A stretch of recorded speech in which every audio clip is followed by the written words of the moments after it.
Hey guys, today we're going to be building a jig table. The laser can more than keep up with the demands from the suspension side of the company.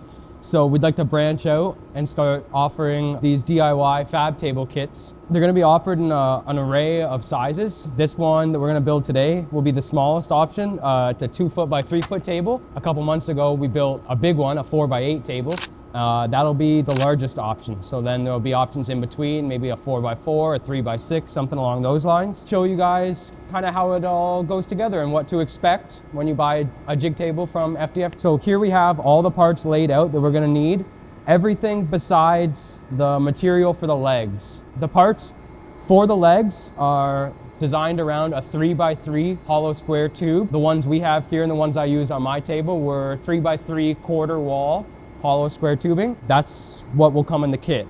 So then you would be required to supply that for yourself. And the reason we're not supplying that is because however high you want the table to be is however long you would have to cut your own legs at.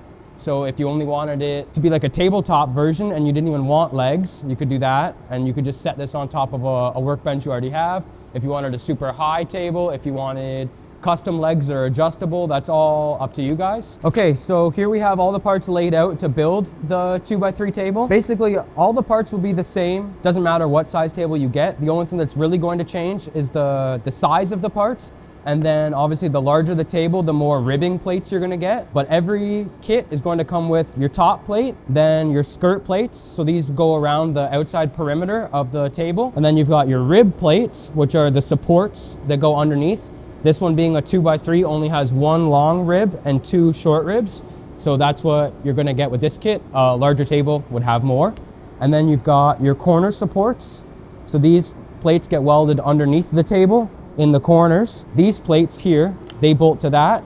And that's what your leg would get welded to bolt and fasten to the table. Your foot pads, and then you've got the pads that weld to the bottom of the leg that would give you your thread adjustment. Your hardware to bolt your top leg pad to the corner pad. So these are all 5/8 18 threaded bolts and nuts. And then these are the 3/4 16 hardware for the foot pads. So before we even get down to the fabrication side of things, we're going to start off with the basic tools required to assemble a jig table. So you're going to want to start off with leveling your work surface. So obviously we have a couple different size levels here. You're going to want larger levels depending on the size of your work surface. This table has been fully leveled. And then we've got our squares. You can use a wide variety of squares. Got an impact and some wrenches. These will be later on for when we get to bolting things together. And then I also have a 15/16 impact socket on my impact. 3/4 16 right hand tap. That'll be for welding the smooth adjuster to the foot pad. After it's welded and cooled down, the heat from the weld could possibly distort the threads on the inside. So we'll chase the threads out. So we'll make sure that we're chasing those threads, and then we'll chase with some rapid tap as well. So have that set up in a ratchet with a tap socket. Obviously need a welder. So we've got our power MIG and then all our PPE with the welder. Your mask, gloves, all that stuff. We're gonna need an array of grinders. Could get away with just an angle grinder and like a flat disc or just a sanding disc like this. I used a die grinder for basically everything. So if you have one of these with just a sanding pad on it, you can get away with that as well. And that's just going to be for knocking basically the edge or like the dross off any of the parts that come off the laser. Oh, and clamps. We're gonna need tons of clamps. So the whole point of the fixture table is to be able to use these sweet clamps that basically just work off of leverage. They lock themselves in. Before you even go to assemble your fixture table, I would highly recommend buying a set of clamps for the table because you're going to need them actually to assemble it. So once you have your table upside down, you can fixture it like this and then use these to hold the ribs in place and the skirts in place. The clamps are probably the most valuable part of this, other than the welder, obviously. As far as that goes, I think we're ready to get into the fabrication part. Okay, so once you make sure you have all of your tools and equipment, we're gonna go ahead and unbox everything and lay everything out, make sure that all the parts are here. We're gonna go ahead and start cleaning the parts. Basically, all the parts that come off of the laser will have a slight edge or burr or a little bit of dross on the bottom of them. It just comes with the laser, unfortunately. So what we're gonna do is just go ahead around the whole plate and knock off any dross on the corner edge, along the very sides where basically any plate interacts with another plate directly. basically where they butt up against each other or they like tongue and groove with each other. We're gonna clean all that up. One other thing we're gonna mention is the side of every part that has the dross on it that you need to clean up will be the inside of the table. So for example, this being the tabletop, this is the part with the dross on it. This would be the bottom side of the top of the table. This part being the skirt would go to the inside. Same with this. For the ribbing or the bracing, it doesn't really matter. And then for all this stuff, it doesn't really matter. But as far as the top and the skirts go, the parts with the actual holes for the clamps, you want all that stuff facing in. We'll go ahead and clean up the tabletop, and then we're ready to start building.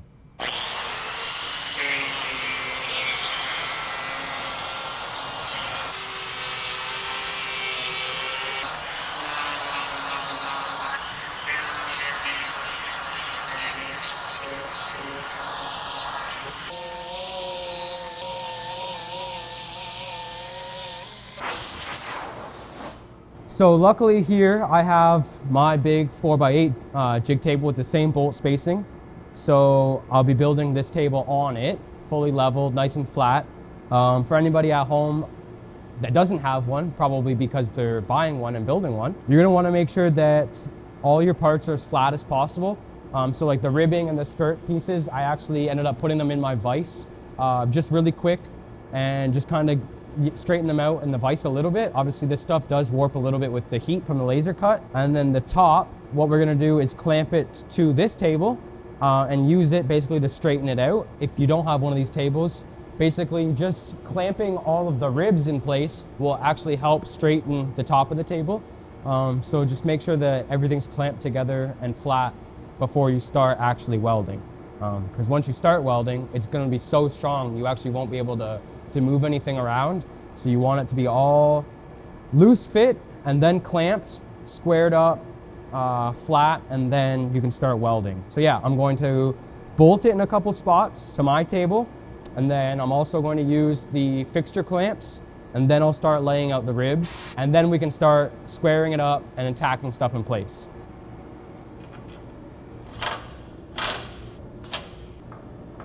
So we're gonna start off with the ribbed parts. As you can see, I made sure that when I put the clamps and bolts in place, none of them are actually gonna intersect with any of the ribs. So otherwise I'd have to move them. So there we've got the small ones, we've got the big one. So on this one, we're gonna start with the two smalls and we'll get them laid in place. And the reason we're doing that instead of the big one first is because it actually interlocks with these ones. So if we did it the other way around, the bottom or the smaller ones wouldn't have been able to interlock. So now we have it like that. That's about as simple as it gets, honestly. So now we can start squaring stuff up, laying a couple tacks in place, and then we can move the clamps around and get ready to actually put our skirt on as well. So that's gonna be a lot easier to do on the table than off the table. So yeah. Oh my God, what'd I tell you? Frickin' compressor.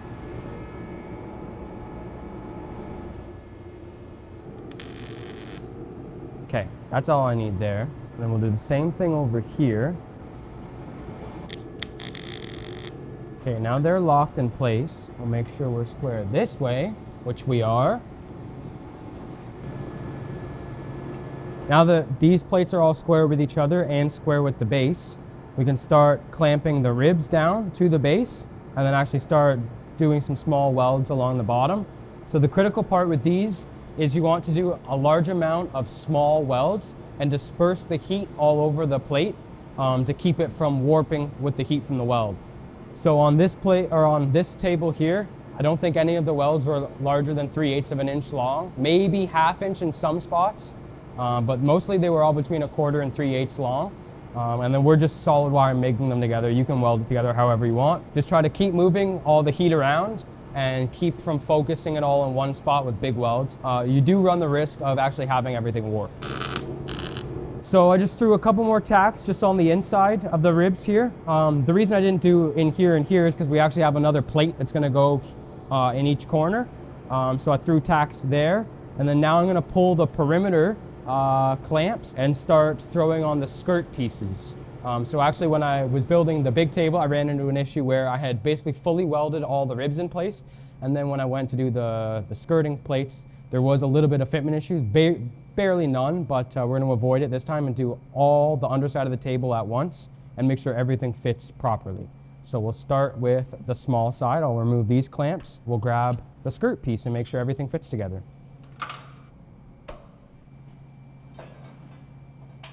Ooh, that was nice. Real nice. So we'll square that up with the base plate, which we are, and then we'll also square it up to the long rib, and we are pretty good there. So now we can go ahead and throw a tack in place. This one's kind of going to suck because to tack here, we're going to run into fitment issues with that corner plate, so maybe I'll go ahead and tack down at the bottom, and that'll tie in the long rib, top of the table, and the skirt plate. Along this edge, we're basically flat with the tabletop edge all the way across, and then it just dips in right here at the very last moment. So we will go ahead and just push that out, and then we'll throw another tack on the inside of this plate, and we'll be good. Another tool actually that I forgot to mention that was super critical on this is we actually were using an expanding, like a hydraulic expander. You get them at the hardware store or whatever.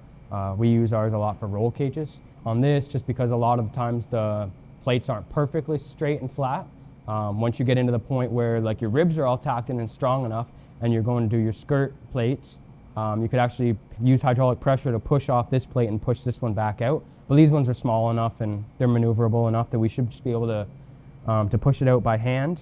You could also use like a pry bar or whatever. So I'll go ahead and hold that in place and throw a tack in. Double check that we're square with the top of the table. Money. So because we moved this side also pushed in a little bit, so we're going to do the same thing. And we're just going to do small tacks here just in case we have to break them later on in case there's a fitment issue. And then we'll go back and do some small welds once we know everything fits properly. Okay, so that is flush all the way along the edge. And now we can go ahead and run maybe this skirt plate and just work our way all the way around. Ooh, did you get that? Was that ASMR or what? Let me throw a clamp on it.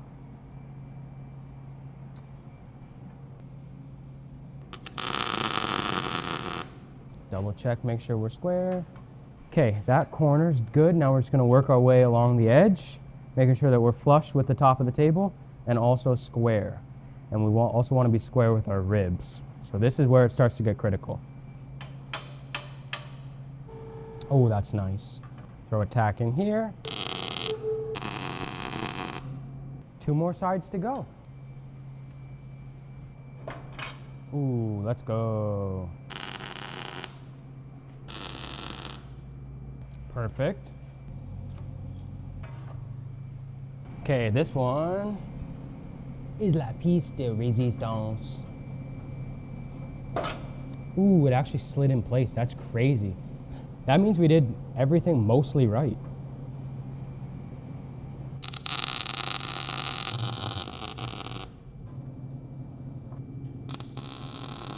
It's got all the ribs. It's got all 4 skirt plates. Now we can go ahead and start welding everything as is. Okay, so I have everything tacked up where I want tacks. Everything's basically all flat and square, and it all fit really well. So I'm gonna start welding. So I'm actually gonna start basically in the corners and try to tie all the plates together, but also keeping the beads small. 3/8 of an inch here to 3/8 out, and then also run it down. And then yeah, just work my way around the whole table, kind of like offsetting my welds everywhere. So like I might weld here, then here, then here, then maybe in the middle. Just try to disperse the heat as much as possible. And then once we get all the ribs, skirts, and tabletop welded together, we can go ahead and put in our corner brace plates for the legs. And then we're ready to start making some legs. Let me glove up.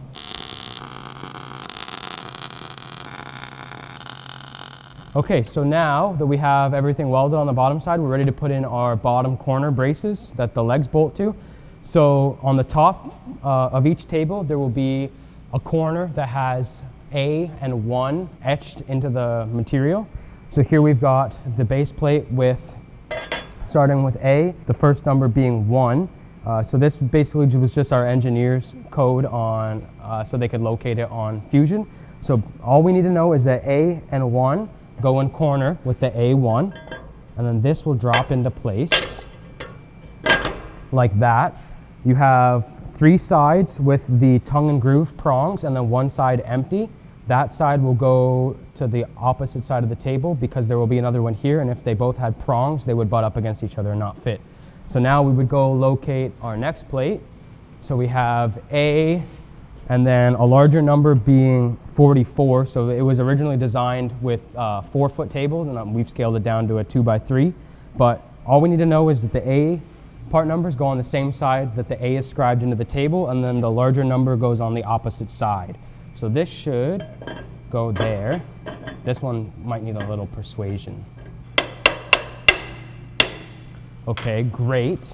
S and 1, so the 1 should go on the same side as the A1. Same thing, we've got the side of the plate that's missing the prong, and this should drop in here. Money. And then our last plate, Bob's your uncle. And now we can go ahead and weld all the way in here, fill these up with plug welds, and then we'll make sure that we square them up also with the side of the table, so that when we bolt our legs to it, our legs are straight with the top of the table. So yeah.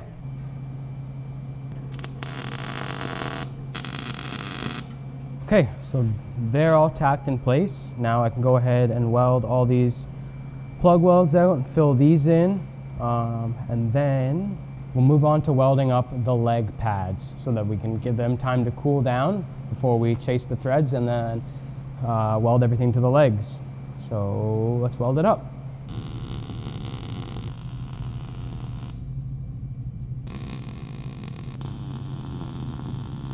Okay, so we finally got to the point where the table itself is fully welded.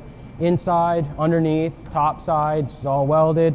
None of these welds protrude, so we don't have anything to grind down. Just got some splatter to knock off, and then she's good to go. So to get to this point, we're about 3 to 4 hours in. From here, all we gotta do is build some legs. So in order to do the legs, we have a couple steps we gotta do. So we have these square plates provided that sit on the bottom side of the leg and then give us the threadable adjustment with this 3/4 16 chromoly stud.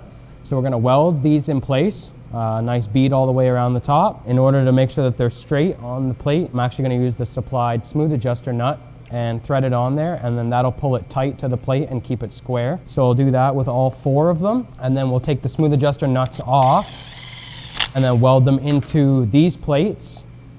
And then once they cool down, we'll chase the threads, make sure they're all good to go, and then we can go ahead and cut our legs to length.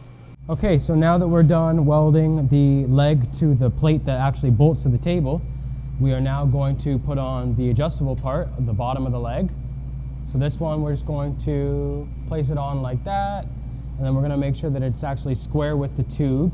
So we can see here our bandsaw cut wasn't very straight, so I do actually have to manipulate this plate a little bit. Okay, we'll go ahead and weld that sucker out.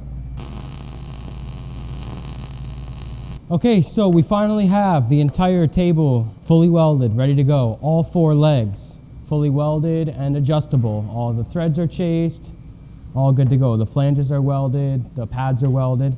So now we have to flip the table over, and we'll bolt the legs to the table using the hardware, and then we'll use the forklift to lift it up because it's going to weigh a ton. Not literally, but figuratively. It'll be ready for use.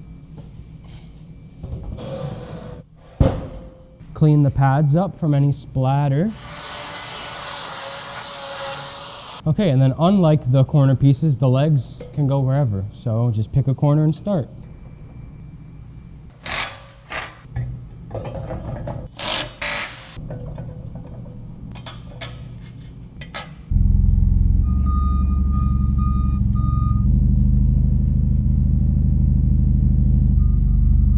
Okay, so here we have the finished product. We have a fully constructed 2-foot by 3-foot jig fabrication table. This thing is solid as a rock, nice and flat, ready for basically any job you can throw at it. Whatever hammer you got, it's not gonna break it. This thing is solid. This took about 7 hours, I think, for me to solo. If you had 2 people, I'm sure it would cut down. Be prepared, have all your tools ready to go. Sometimes you need to have extra. There was some I missed. Just be ready for a pretty severe undertaking, but it is definitely fun and the results are worth it. This is something you can definitely be proud of when it's all said and done. Not only be proud of, but you can put it to work. So